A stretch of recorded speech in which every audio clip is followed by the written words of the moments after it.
I am Gail Rubin, the Doyen of Death. Welcome to today's episode of Books to Die For.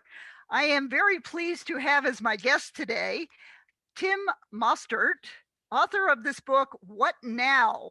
Welcome, Tim. Thanks, Gail. Great to be here. And you are actually joining us from South Africa. Yes, I'm currently in South Africa. What part of South Africa? I'm in the capital, Pretoria. So it's about 12 hours from the coast where I am, but the capital of the country.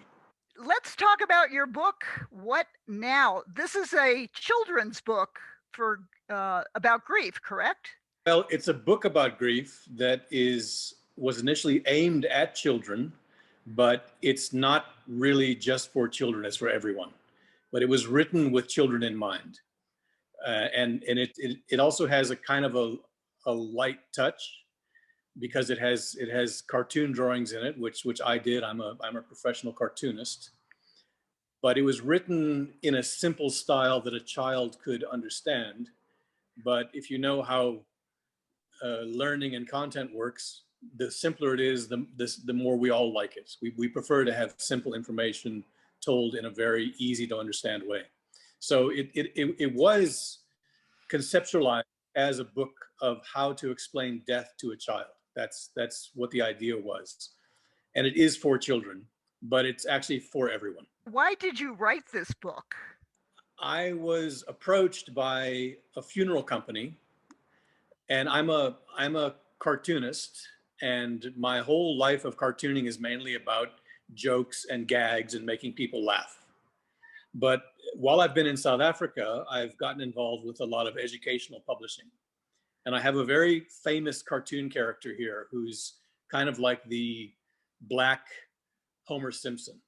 I had a comic strip in a newspaper for 14 years here in the biggest paper in Africa. And I created a character called Speedy, who is extremely well known here in South Africa. It was also a TV series, and it moved into licensing and merchandising. And after the newspaper industry started to collapse, which it started doing about 10 years ago, I began to go into educational publishing. And I came up with this concept, Know Your Nation. Now this is the history, culture, and geography of different countries. And there's Speedy right there. So that's Speedy. That's your version of Homer Simpson? Exactly. That's my African Homer Simpson. And then because he's so well known as kind of a good guy, he's not like Homer in that, you know, he spends all his time at the bar. He's actually a fairly good role model. A lot of kids know him and a lot of adults know him. I was approached by the Mandela family, and they asked me if I would do a series of books on Nelson Mandela for children with Speedy using my cartoon character. So I actually did 12 books on Nelson Mandela. Here's a few of them. Mandela University, Mandela the Boxer. It's a whole series of 12 books that goes through his entire life, but very, very simply. You know, if you look at the inside of the book, the pages don't have a lot of text. Now, cartoonists don't like words. We like pictures. We like funny pictures, and we like as few words as possible. Some of the best cartoonists don't use any words, or some cartoonists use a very few amount of words. So I'm in that school. I like to tell stories and tell jokes with very few words, mostly with pictures and with what we call setups, gag setups. So I've been doing all these books, the Mandela books, the Know Your Nation book series, then another book series called Learn with Speedy, which talks about water conservation and how plants grow, and these are in the schools. And I was approached by a funeral company, a big funeral company here, who had seen my work. And he said to me, the way you communicate to children is really effective. And they said, one of the needs we have in the funeral industry is communicating to children about loss and about grief. Because unfortunately, it's part of many cultures is when someone dies, the children are kind of left behind. They fall through the cracks. No one sits them down and explains what happened and why it happened and what they're going through. And this is a universal problem. So what they were asking me to do was to come up with a kind of a book to explain death to a child. I thought, I can't do anything like that. I just write jokes, and there's no way to do that. But then I started thinking about it, and I thought, that's actually a really good idea. That's something that I think is needed. And I don't have a lot of experience with death, but my father's still alive. Most of my siblings are alive, so I've had a little experience with death. Probably less than I would expect at my age. But my mom passed away 4 years ago, and and that's a huge loss when you lose your mother, because no one loves you as much as your mother does, as everybody should know. So I thought, well, let me see if I can write this. And I had written a lot of these short books, these 16-page books about Nelson Mandela, and I had been writing these Know Your Nation articles, which are very short. They're about 300 words each. And I thought, let me try and do a similar format where I don't use a lot of words, but I use the right words. So, if you ever read about writing, they say writing is easy. It's just the right words in the right order, which is, crazy, because writing is very, very difficult. But I have been doing a lot of writing, and because I've been doing a lot of short gag writing, I was used to telling a lot in a small amount of words. There's a few things I looked at. When you read auction catalogs and you read descriptions of things in an auction catalog, in one sentence or two sentences, you learn all about the object that's for sale. And that's a very specific way of writing. And because I was at a newspaper for years, I used to spend a lot of time with journalists. They have a way of writing that's very abbreviated, and they tell a lot with a little. And years ago, I knew a man who was a scholar. He was like a New Testament scholar.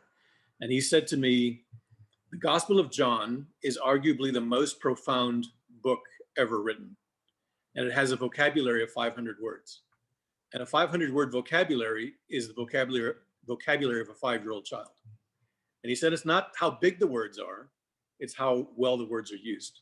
So if you think of things like Shakespeare, to be or not to be, that's a very powerful sentence. And it just uses short one-syllable words, but it's the right words in the right order. So I'd been thinking about things like this for a long time, writing for children. And I've got my own children, and when they were young, we read a lot of books. We read Dr. Seuss, we read Curious George, we read everything. And I got them reading comics and cartoon books from a very young age for a very specific purpose. Not only because it's very entertaining, but when you read comic strips like Peanuts, when you read collections of them, it shapes the way your brain understands gags and gag setups. It's very powerful. And part of the American culture is we've grown up with comedy, with comics, with animation, with comic books, comic strips. And the American brain is programmed in a way that European brains and Asian brains are not programmed. It's fascinating when you look into it. But if you think of America, we created vaudeville, which was early entertainment. We created the movies. We created animation. We created the comic strip. We created the comic book. We created the storyboard. And all of these things are ways of telling stories using visual means. But it's also a way to entertain people and make them happy. So a lot of what I like to write about and research is American entertainment, because it's so powerful. I'm not saying other countries didn't have a hand in that media, but there's nothing like the American industry of comedy. So Americans, to a large extent, without even knowing this, have a way of thinking that's very gag centric. It's very gag structured. So we like punchlines. We like gag setups. And a lot of us think in punchlines.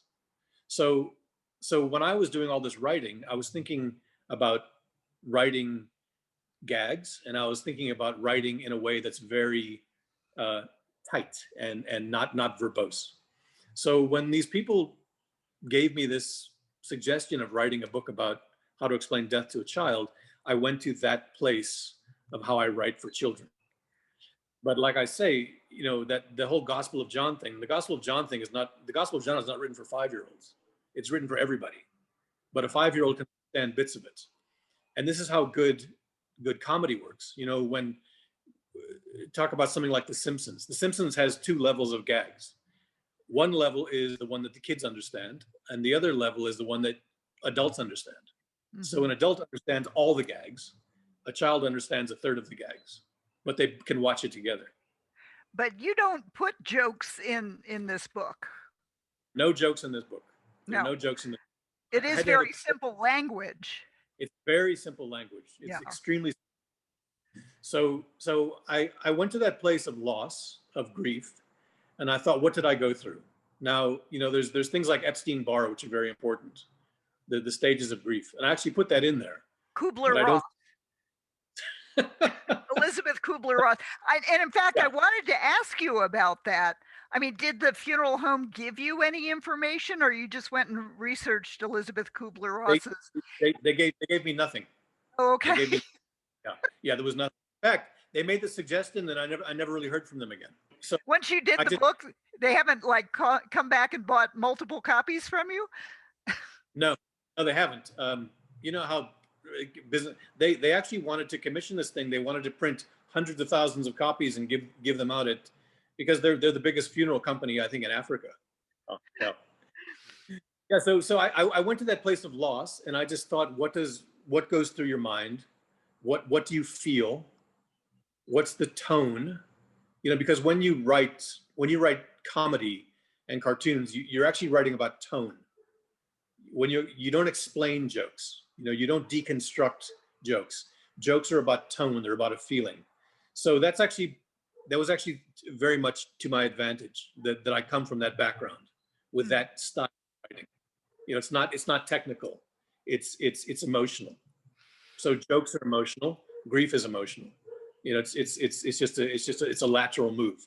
So I sat down and when you write, you get into a groove, and you start to feel where the book is going, even though you don't know where it's going.